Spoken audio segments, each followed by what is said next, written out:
Welcome to the LEC post-game lobby. I'm Quickshot, joined by VODs, and very soon G2's Grabbz. Just before we start, Dracos and FLICKR, and that was one of the most fun casts I've heard in a long time.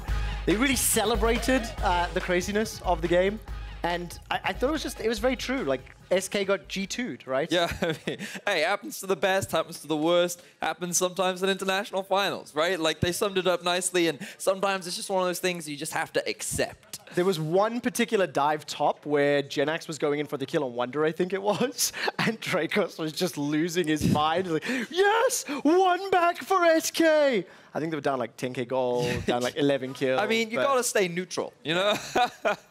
So, nevertheless, no surprises today. At the beginning of Ready Check, I asked a very bold question: which game was the most likely for an upset to occur? You said it was this one. They're about 50% odds. What's your takeaway from the game when you see this? I don't think there are any takeaways from this game. Like, G2 is like, I would love to give you some great analytical insight. They beat players that they were better than, is the TLDR, I'm afraid. They did it in a very fun manner. I mean, for sure, and it's nice to see the creativity back. Welcome on set, from the man himself. Oh, we're gonna get a handshake. Yeah, this is nice. This is nice. This is very professional, unlike some drafts that I happen to have seen on screen. Yeah, I'll pick my battles. Yeah. It's quite rude not to stand up, by the way. Yeah, I know. So, congratulations on the win. I was just asking VODs, what are the key takeaways from this victory, from your perspective, Grabbz? I mean, this was a game like in 2019, where the players don't care. I think Perks was begging for like a minute. I want the base. Don't fight. We're like, no, we don't need you. And then we run in. Perks is really annoyed because I guess we lose here. I guess we trolled, and then we go back to the base. Don't even look at Nash. Don't even look at Drakes. So I guess we had fun. It's funny, the line the players don't care, you can interpret that in so many different ways. But when you look at the caliber of players that is on your roster, it just means they're playing loose. They know they've got an advantage that if at some point they have to like get serious, they can just win. Is that kind of what it means to you? So we're changing a lot, not only the role swap in our team. And I think we kind of lost our ways of having fun in the game as well. We were a bit too serious. So we had a talk and said basically when I have a bit more the old spirit back, have more fun, allow ourselves to end. Because of course, if you go to World Finals, in every scrim, if you make a mistake, people take it more seriously. So the atmosphere went kind of sour for a moment, and then we talked about this, and now this game again was just like 2019. And as you said, yeah, like I think if the game would have been close at some point, then we would have been a bit better. But I think also here we get really outscaled if you make a mistake. Yeah. So I was really happy that we didn't make that many ends, but maybe against a different team, a better team, the game would be harder.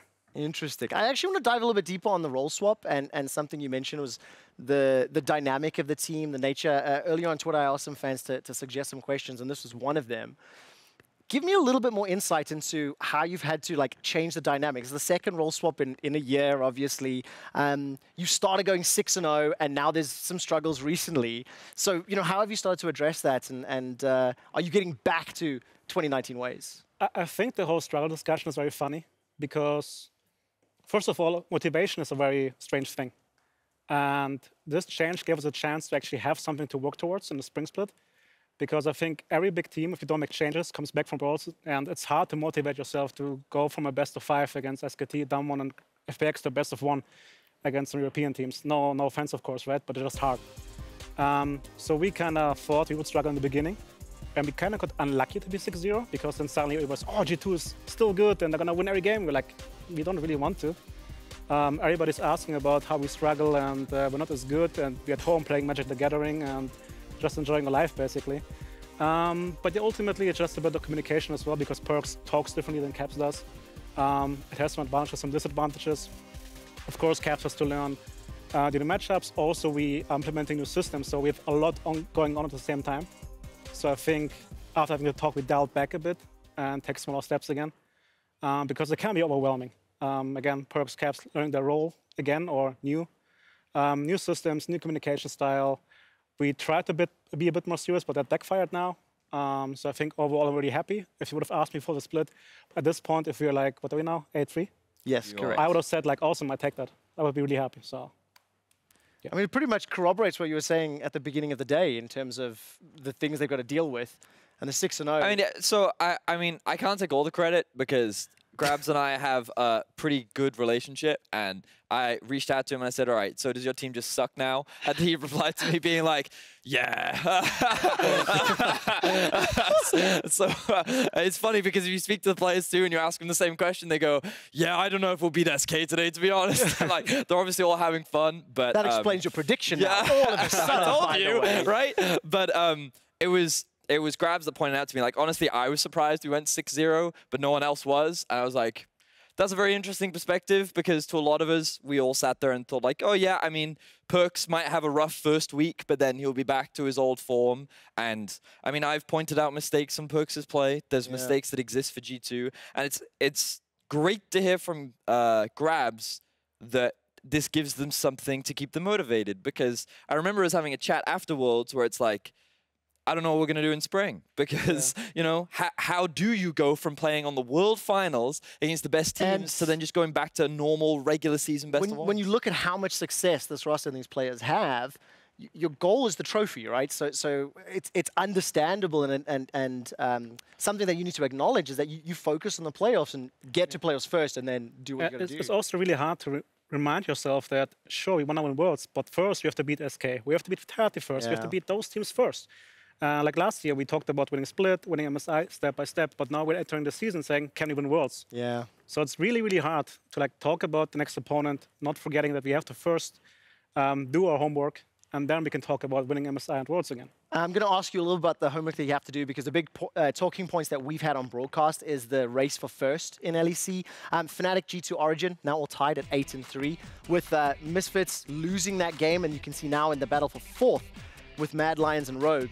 Is this what you expected to see, and does this reflect the current strength of teams in Europe? I'm surprised by Misfits. I mean, I thought they're going to be worse, way worse. So props to them, the coaching staff, the players. Shows all wrong. Besides that, I think everything seems as expected. Did you get to see the Misfits game earlier today, by any chance? They played again... Fnatic.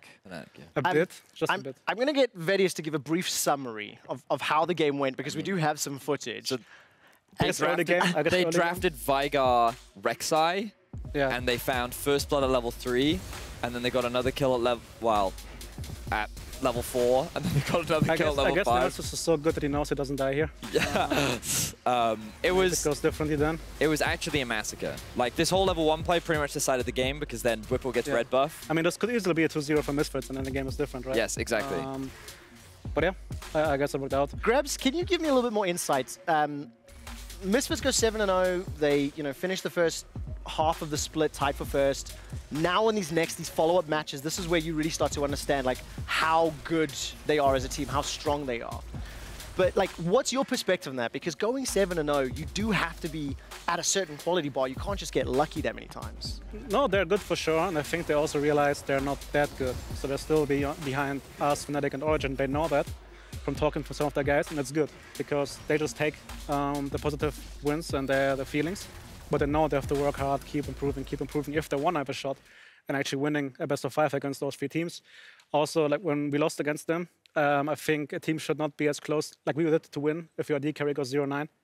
I think like if Django doesn't step off the bush there and Insert as well, then we can win the game. So they have some flaws, they know that again, and I think they're gonna be like even better in summer. Same for Mad Lions. So I think these 2 teams have a really high ceiling, and I think in summer especially they're gonna actually be threatening. I think for now though there's a clear cut between the top 3 and the rest. I mean, it's also interesting that he points or looks at it from that perspective, because when we think about the draft and how we've been talking about Misfits, they are typically a top-focused team, and then today they went heavily focused on playing through bot. So their attempt today could have been to try and fix some of the issues that we have been criticizing them for. And when you look at it from that perspective, it makes a little bit more sense when they got destroyed as hard as they did, because you're going against obviously one of the best bot lanes in Europe. So maybe this wasn't the best game to try it, but at the same time, regular season is a good time to try it. And if you feel that you're getting better at something, why not do it against one of the best And they've built that safety net, right? With their current win-loss, they're looking pretty comfortable. You can see 2 or 3 teams down the bottom of the table not likely to enter the playoff race. So, setting themselves up for success. Slightly challenging question. How much better are Fnatic than G2 right now?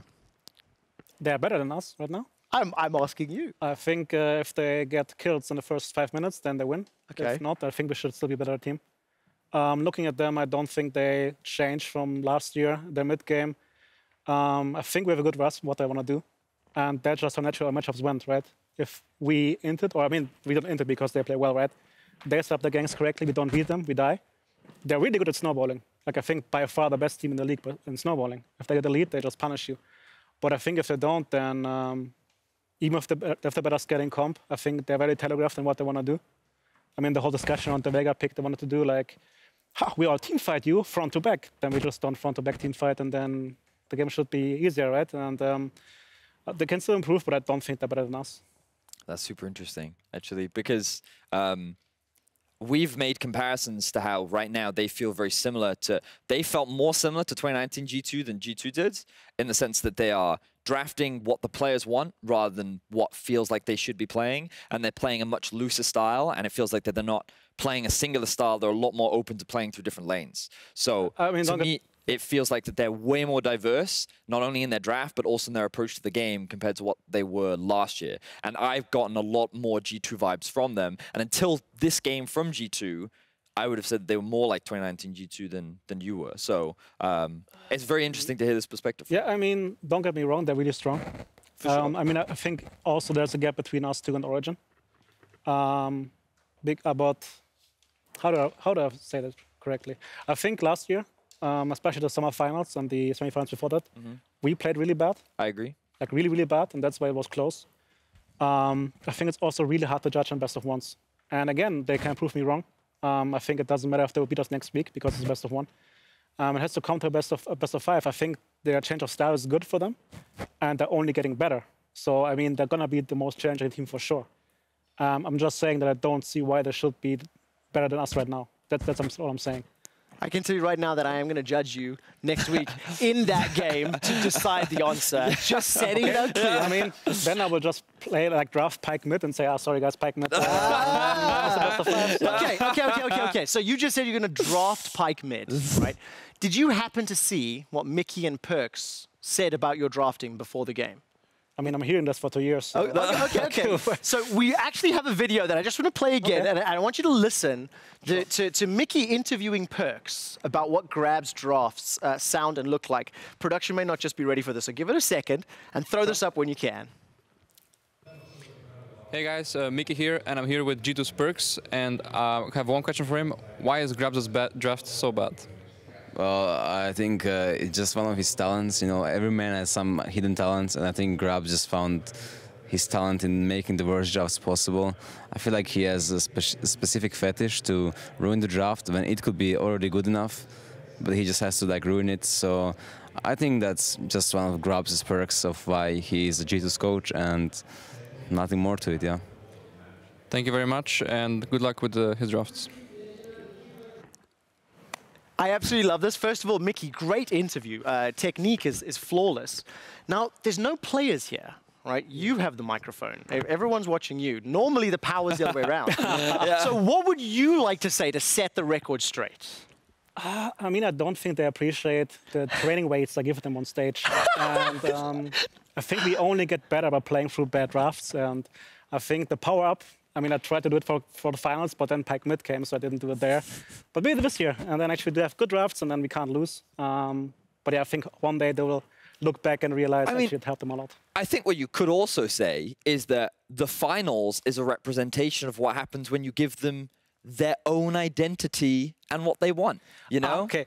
I mean, of course, the Pyke mid thing is a meme. I could talk about this for a second. So first of all, of course, we scrimmed with it. The idea was, Doomy wants to roam, Pyke can give up farm, it doesn't matter, he can match. Sure. What he didn't do in scrims, though, is that the map was split. That means Pyke can't fetch the lead, and then suddenly Wonder was alone. And like in all the scrim games we had, it didn't happen. We're like on stage, like, yeah, this doesn't work out. And then even this game we could have won, right? So first of all, yeah, there was an idea behind it. It didn't work out. Happens. If you would have won the game, then suddenly again the whole was like, oh, G2, Pyke mid, they're so smart, right?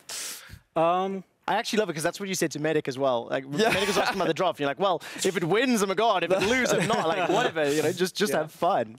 I mean, ultimately, I think they all know that as much as it's a meme, this also gives them the chance to actually try something out, because worst case, they just say, fucking coach, sorry for the swearing, into it again, you know, and I think that's fair. And I like to give them the freedom. Ultimately, it's always a teamwork between us, right? Basically, I give basic structure, and then they can fill in the gaps. If they make a wrong decision, then I can always say, yeah, it's actually funny because I spoke to Caps as well, and I pulled him aside and I said, hey, so this interview's coming. Grabbz doesn't know. We try to keep it as much a secret as we could. What's your take? And basically Caps just said, look, at the end of the day, we have to learn from whatever mistakes we make. And if you just want to bucket it and like get rid of it out of your mind, just make it a scapegoat. Just like, hey, it was the draft. We have some fun poking at Grabbz, but at the end of the way, it's just like a way to process and deal with it. Yeah, don't trust Caps. Yeah. He doesn't say these things openly. There were also some talks about a certain career mid laner that he really likes, but behind the scenes he talked about how much better he is. So he has a different perspective. I mean, I'm not saying who it is, right? But we met with some.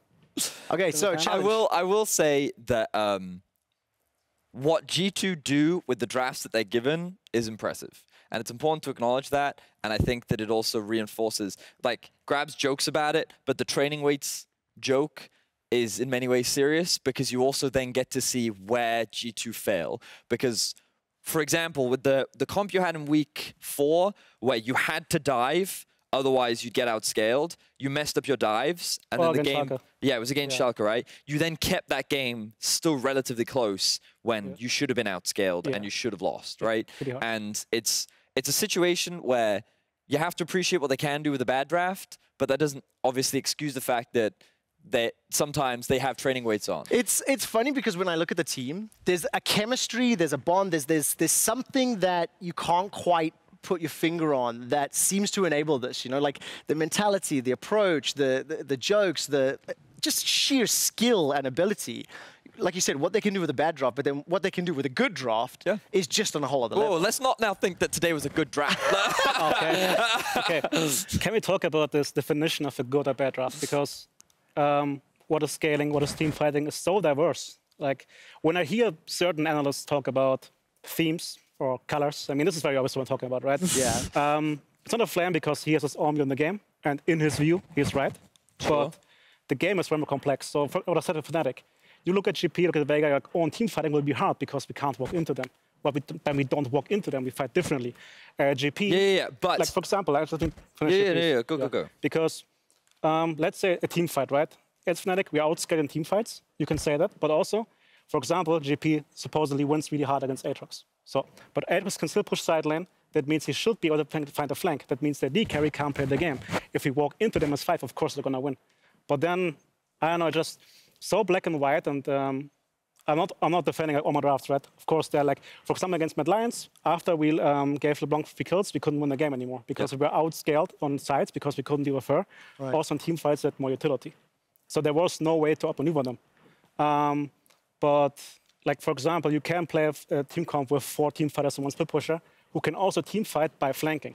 And then I think this angle is not viewed on enough. Also from everybody, basically, broadcasters, other coaches, also me sometimes, right? I just think it's really hard to define a winning draft. Yeah, but I will say that in my opinion, a bad draft is one where you have a very narrow win condition in which if you do not execute it perfectly, then your chances of winning the game drop dramatically. And I think that given the current state of the meta, there are a lot of, especially when Europe put a huge amount of priority on champions like LEC, where if you don't find the advantages, then you end up struggling. And I'm not saying that like there aren't comps that even if they're considered weaker on paper, that they can't still win games. Of course they can, because just because your conditions to win are harder doesn't mean that it's impossible. Yeah. But I do believe that there are certain comps, like how Fnatic drafted against Origin, like that was just a lost draft for Origin, just because the win conditions that they had, if they were not able to find an early game snowball, then they had no options because they couldn't play sides, they couldn't play team fight. Yeah. So that's what I define as a bad draft, one in which your win conditions are sometimes so narrow that it becomes too difficult for you to win. No, I agree with that. And again, I'm not saying that like having themes or like how you want to play off the game is wrong. Sure. Like in itself, I'm not saying that at all. It's just more about certain champs, like all champs basically can play the game in a different style. And if you can't approach it in one way, you can always try to find a flank or something. For sure. And but I agree with you, of course. If you, for example, very black and white, if you lose early game and get outscaled, it's a bad draft. Yes. So very clear. For example, sometimes what happens in our team is we have a basic idea how the comp wants to operate. Yep. But then Wonder or Perk sees, okay, this champion, which is not in the same mode, let's say, works really well against those 4 champions. For sure. So then that means even though our comp is not coherent anymore, this one champ can 1v9 because just how the structure of the game goes, right? Right. So I think there goes many different things in the draft.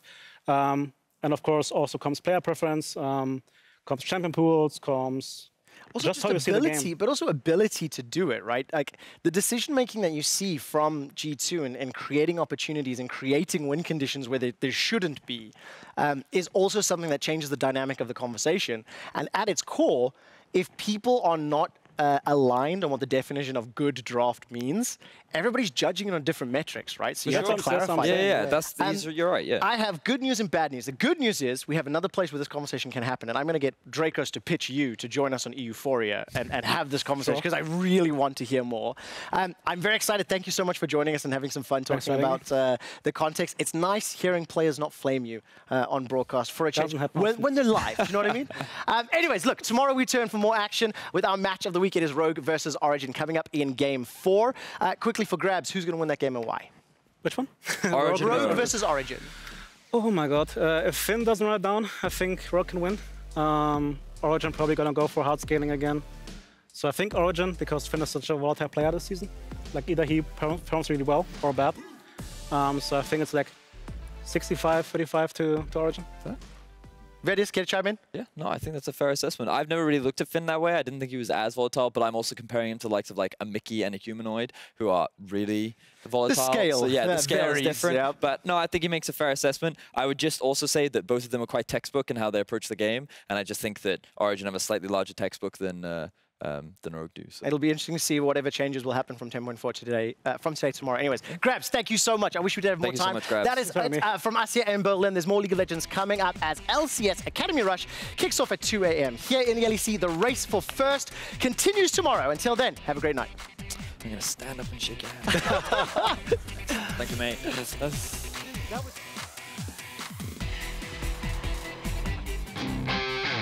Here we go, Finn's going to jump in.